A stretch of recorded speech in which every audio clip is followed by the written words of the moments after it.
kedalaman rimba raya, ketika dunia masih sehijau permata dan sungai-sungai mengalir sejernih kristal, hiduplah berbagai jenis satwa dalam kedamaian. Di antara mereka, ada satu makhluk yang menjadi buah bibir karena keindahannya yang tiada tara. Ia bukanlah merak yang anggun, bukan pula nuri yang berwarna-warni. Ia adalah seekor burung gagak yang seluruh bulunya putih bersih laksana salju abadi di puncak gunung. Namun, di balik keindahan yang memesona itu, tersimpan sebuah kisah tentang kesombongan, iri hati, dan sebuah kesalahan yang mengubah takdirnya untuk selamanya. Mengapa kini kita mengenal gagak sebagai burung hitam legam dengan suara yang parau? Mari kita singkap tabir masa lalu dan dengarkan bisikan angin dari hutan purba. Pada zaman dahulu kala, di sebuah hutan lebat yang subur, hiduplah seekor burung gagak yang istimewa. Tidak seperti gagak yang kita kenal sekarang, gagak ini memiliki bulu-bulu yang putih cemerlang. Setiap helai bulunya berkilauan diterpa cahaya mentari, memantulkan sinar laksana mutiara yang paling murni. Ketika ia terbang melintasi langit biru, ia tampak seperti gumpalan awan yang menari-nari. Suaranya pun merdu, tidak parau seperti yang sering kita dengar. Kicauannya di pagi hari menjadi alunan musik yang dinanti-nantikan oleh para penghuni hutan. Keindahan yang luar biasa ini membuatnya menjadi pusat perhatian. Semua binatang, dari semut yang terkecil hingga gajah yang terbesar, mengagumi pesonanya. Para burung lain seringkali berhenti berkicau hanya untuk memandangnya bertengger di dahan tertinggi, membersihkan bulu-bulunya yang tanpa celah. Pujian dan sanjungan menjadi makanan sehari-harinya. "Oh, gagak putih, alangkah indahnya dirimu," kata kancil.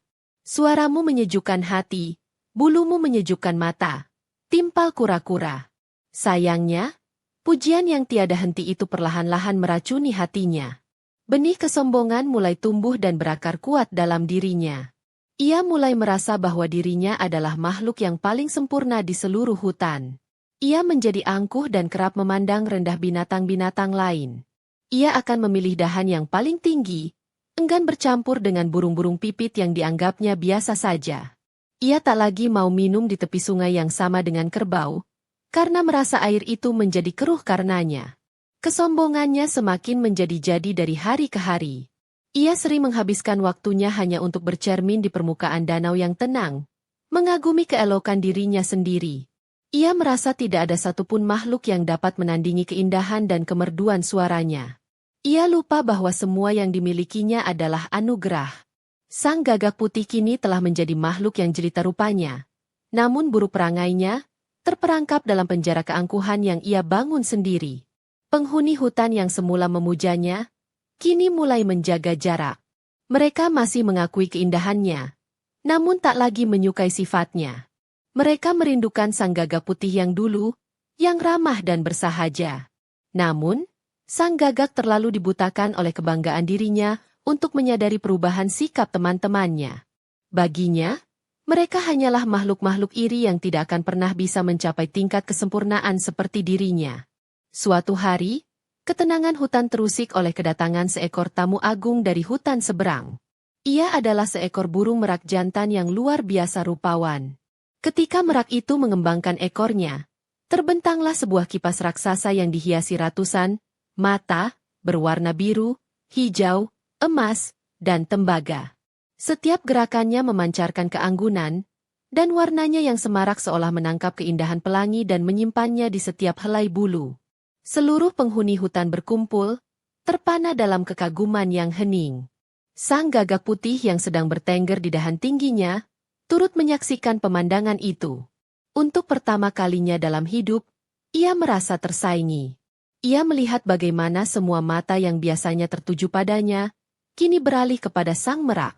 Pujian yang biasanya menjadi miliknya, kini tercurah seluruhnya untuk pendatang baru itu. Untuk pertama kalinya, warna putihnya yang selama ini ia banggakan, terasa begitu hambar, polos, dan membosankan jika dibandingkan dengan spektrum warna sang merak yang hidup. Perasaan aneh mulai menjalari hatinya. Sebuah perasaan panas yang belum pernah ia rasakan sebelumnya. Itulah iri hati. Ia memandang bulu-bulu merak yang berkilauan dengan tatapan benci. Mengapa merak itu harus memiliki semua warna, sementara ia hanya punya satu? Mengapa semua hewan tampak lebih terpesona pada warna-warni ketimbang pada kesucian warna putihnya? Kesombongannya terluka parah, dan dari luka itu, tumbuhlah keinginan jahat untuk memiliki apa yang dimiliki Merak. Sejak hari itu, ia menjadi gelisah. Ia tak lagi menikmati bercermin di danau, karena yang ia lihat hanyalah warna putih yang membosankan. Kicauannya tak lagi semerdu dulu, karena hatinya dipenuhi kedengkian. Ia mulai mengamati Merak itu secara diam-diam, mempelajari setiap detail warnanya, dan memimpikan bagaimana jika warna-warna indah itu menghiasi tubuhnya. Ia tidak ingin hanya menjadi indah, ia ingin menjadi yang terindah tanpa ada satupun tandingan.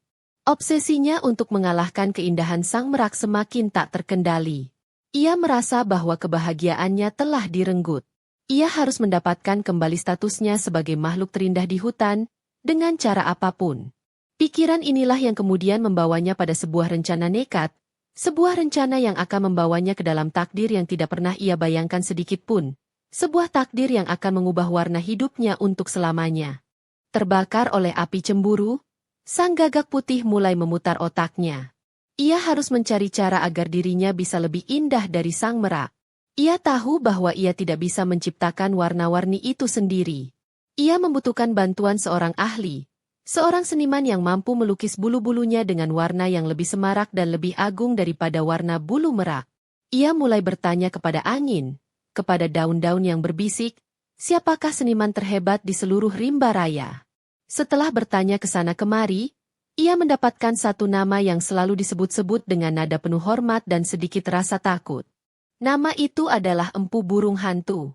Empu Burung Hantu adalah seekor burung hantu tua yang bijaksana, yang tinggal di kedalaman hutan, di dalam sebuah lubang pohon beringin kuno yang sangat besar. Ia dikenal sebagai ahli ramu dan pewarna alam yang tiada duanya. Ia bisa menciptakan warna dari getah pepohonan, sari bunga, lumut, dan bebatuan yang ditumbuk halus. Namun, Empu Burung Hantu adalah makhluk malam yang penyendiri dan tidak suka diganggu. Ia hanya bekerja dalam kegelapan dan sangat menjunjung tinggi kesabaran serta ketelitian dalam setiap karyanya. Mendapatkan bantuannya bukanlah perkara mudah. Banyak yang berkata bahwa sang empu hanya akan menolong mereka yang memiliki hati yang bersih dan niat yang tulus. Tentu saja, sang gagak putih tidak memedulikan syarat tersebut. Yang ada di kepalanya hanyalah ambisinya untuk menjadi yang terindah. Dengan tekad yang bulat, ia pun terbang menembus lebatnya hutan, mencari pohon beringin kuno tempat tinggal sang empu. Perjalanan itu tidaklah mudah. Ia harus melewati semak belukar yang lebat dan lembah yang curam. Namun, bayangan dirinya berbalut warna-warni pelangi terus memberinya kekuatan. Ia membayangkan bagaimana semua penghuni hutan akan kembali ternganga menatapnya, dan sang Merak akan menunduk malu di hadapannya. Akhirnya, ketika senja mulai turun dan sang surya bersembunyi di ufuk barat, ia tiba di depan pohon beringin raksasa itu. Dari dalam lubang pohon, tampak sepasang mata besar yang berpendar kuning dalam kegelapan. Dengan suara yang ia buat semerdu mungkin, ia mulai memanggil sang empu. Ia telah menyiapkan serangkaian kata-kata manis dan pujian, sebuah muslihat untuk meluluhkan hati sang seniman malam dan memuluskan jalannya untuk mendapatkan warna terindah di dunia. Dari dalam lubang pohon yang gelap, keluarlah Empu Burung Hantu dengan gerakannya yang lambat dan tanpa suara. Matanya yang besar dan bijaksana menatap tajam ke arah sang gagak putih, seolah mampu menembus bulu-bulu putihnya dan melihat langsung ke dalam hatinya yang dipenuhi ambisi. "Siapakah engkau yang berani mengusik ketenangan malamku?" tanya sang empu dengan suara yang dalam dan tenang. Sang gagak, dengan segala kepandaiannya bersilat lidah, segera membungkukkan badan dan memulai sanjungannya. "Wahai empu yang agung, seniman terhebat di seluruh rimba. Namaku Gagak. Aku datang dari jauh, menempuh mara bahaya, hanya untuk memohon kemurahan hatimu. Aku mendengar kabar tentang kehebatanmu dalam meracik warna. Aku ingin bulu-buluku yang membosankan ini diubah menjadi sebuah mahakarya oleh tanganmu yang terberkati." Empu Burung Hantu hanya terdiam, memutar kepalanya hampir 180 derajat. "Bulumu putih dan bersih. Itu adalah warna kesucian, sebuah anugerah yang indah. Mengapa engkau ingin mengubahnya? Ketidakpuasan adalah awal dari kehancuran, wahai gagak." Nasihat sang empu dengan bijak. Namun, nasihat itu sama sekali tidak masuk ke dalam telinga sang gagak yang sudah dibutakan oleh iri hati. Tetapi, wahai empu, putih ini begitu pucat dan membosankan, rengek sang gagak. Aku ingin warna-warni seperti pelangi, lebih indah dari sang merak. Aku ingin menjadi mahakarya yang akan dikenang sepanjang masa. Aku akan memberikan apapun yang engkau minta, asalkan engkau mau membantuku. Ia terus merayu dan memohon, menceritakan betapa ia ingin menjadi yang terindah. Melihat kegigihan sang gagak, dan mungkin juga merasa kasihan pada ketidaktahuannya, empu burung hantu akhirnya menghela napas. Baiklah, katanya. Aku akan membantumu. Tetapi, ada syarat yang harus kau patuhi. Proses pewarnaan ini membutuhkan waktu yang sangat lama dan kesabaran yang luar biasa. Engkau tidak boleh bergerak, tidak boleh mengeluh, dan tidak boleh membuka matamu sampai aku selesai. Satu saja syarat dilanggar, maka aku tidak akan bertanggung jawab atas hasilnya. Apakah engkau sanggup? Tanpa berpikir panjang, sang gagak putih langsung menyetujuinya. Aku sanggup, empu. Aku akan diam seperti batu dan sabar seperti gunung. Lakukanlah keajaibanmu, katanya dengan penuh semangat. Maka, perjanjian pun dibuat di bawah tatapan bulan yang pucat. Empu burung hantu mulai masuk ke dalam bengkelnya untuk menyiapkan ramuan warna. Sementara sang gagak putih bertengger di sebuah dahan, menanti dengan hati yang berdebar-debar, tidak menyadari bahwa perjanjian itu adalah langkah pertamanya menuju penyesalan abadi. Empu burung hantu pun memulai ritualnya. Ia mengeluarkan berbagai wadah yang terbuat dari batok kelapa, berisi aneka bubuk dan getah berwarna. Dengan gerakan yang teliti, ia mulai mencampur bahan-bahan tersebut, menciptakan palet warna yang luar biasa. Sang gagak yang mengintip sedikit, merasa takjub dan semakin tidak sabar. Akhirnya, sang empu keluar membawa sebuah wadah besar berisi cairan kental berwarna hitam pekat. Apa ini, empu? Mengapa warnanya hitam? Tanya sang gagak, sedikit cemas. Ini adalah warna dasar, jawab empu burung hantu dengan tenang. Setiap lukisan yang agung harus dimulai dari dasar yang kuat. Warna hitam ini akan membuat warna-warni lainnya menempel dengan sempurna dan bersinar lebih terang nantinya. Ingat janjimu, diam dan bersabarlah. Dengan kuas yang terbuat dari ijuk, sang empu mulai mengoleskan cairan hitam itu ke seluruh tubuh sang gagak. Awalnya, sang gagak berusaha keras menepati janjinya. Ia memejamkan mata dan mencoba diam, meskipun cairan dingin itu terasa aneh di bulunya. Ia membayangkan warna biru, hijau, dan emas yang akan segera dilukiskan di atas lapisan hitam itu. 1 jam berlalu, ia masih bisa bertahan. 2 jam berlalu, ia mulai gelisah. Seluruh tubuhnya kini telah terbalut warna hitam, dan ia merasa gatal serta tidak nyaman. Empu, apakah sudah selesai dengan warna dasarnya? Tanyanya, tidak bisa lagi menahan diri. Belum. Lapisan ini harus kering sempurna. Kesabaran, wahai gagak, kesabaran. Jawab sang empu tanpa menghentikan pekerjaannya. Waktu terus berjalan, malam semakin larut. Rasa gatal dan gelisah sang gagak semakin menjadi-jadi. Janjinya untuk bersabar mulai goyah. Ia mulai berpikir, jangan-jangan empu burung hantu ini sedang menipunya.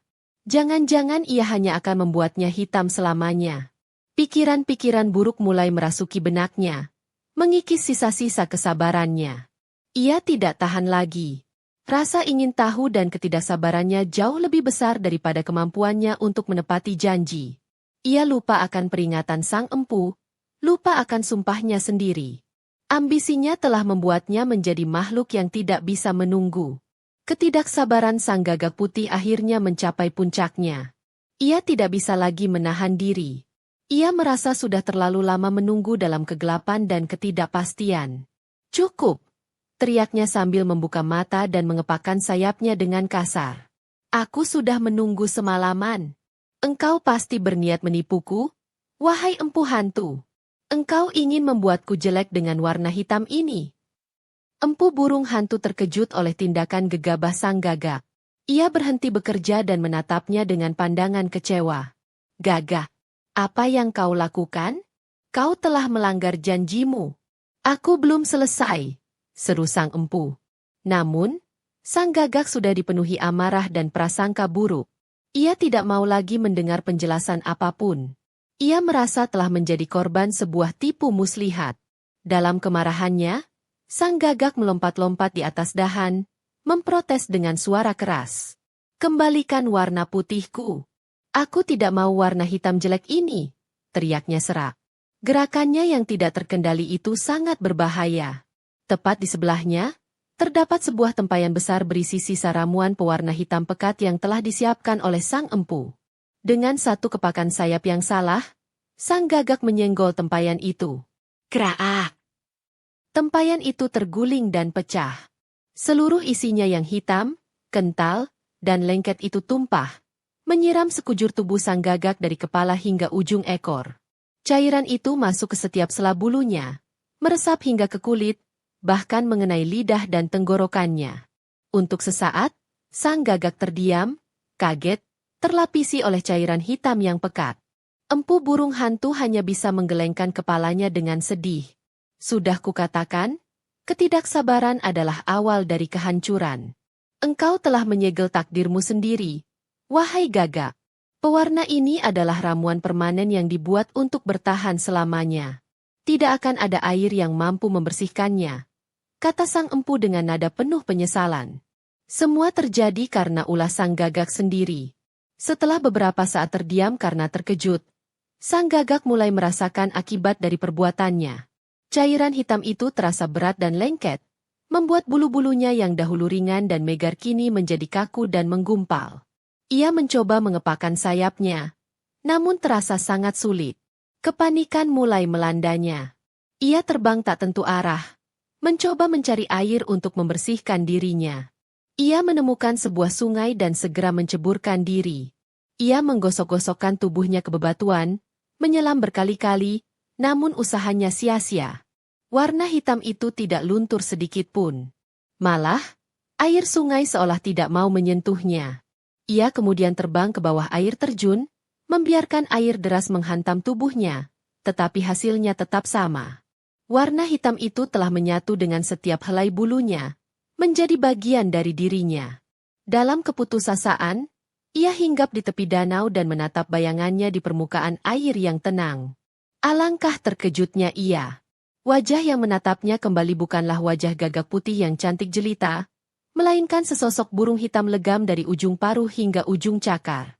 Tidak ada lagi kilau mutiara, yang ada hanyalah kegelapan yang pekat dan suram. Keindahan yang dulu ia banggakan telah lenyap, digantikan oleh wujud yang menakutkan. Kesedihan dan penyesalan yang mendalam menghantam hatinya. Ia menangis sejadi-jadinya. Namun, suara yang keluar dari paruhnya tidak lagi merdu.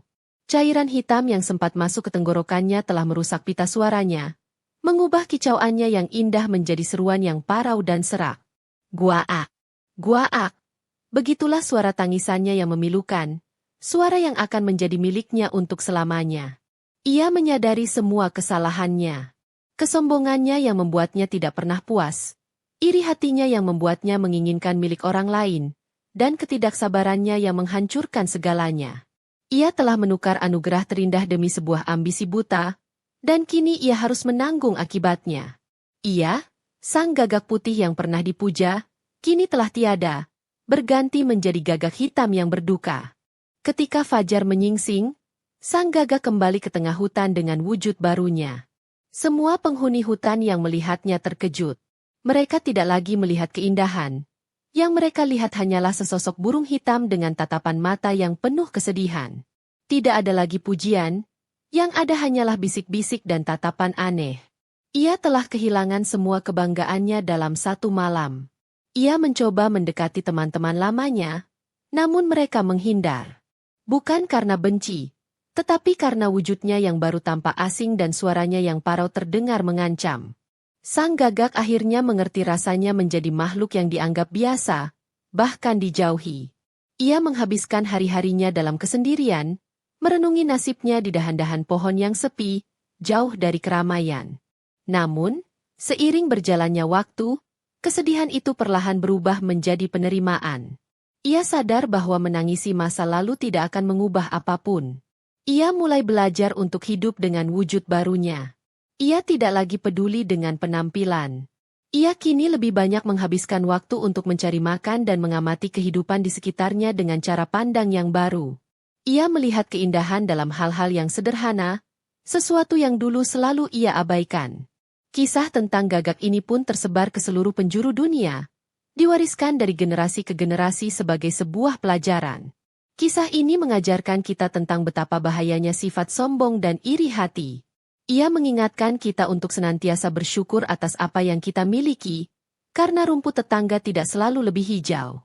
Keinginan untuk menjadi seperti orang lain dan ketidakpuasan terhadap anugerah yang diberikan seringkali hanya akan membawa kita pada kehancuran. Dan yang terpenting, kisah ini adalah pelajaran tentang kesabaran. Bahwa hal-hal yang baik membutuhkan waktu dan proses. Ketergesa-gesaan dan ketidaksabaran dalam meraih sesuatu seringkali justru akan merusak segalanya. Seperti sang gagak yang karena tidak sabar, harus kehilangan warna putihnya yang indah dan menanggung warna hitam penyesalannya untuk selamanya.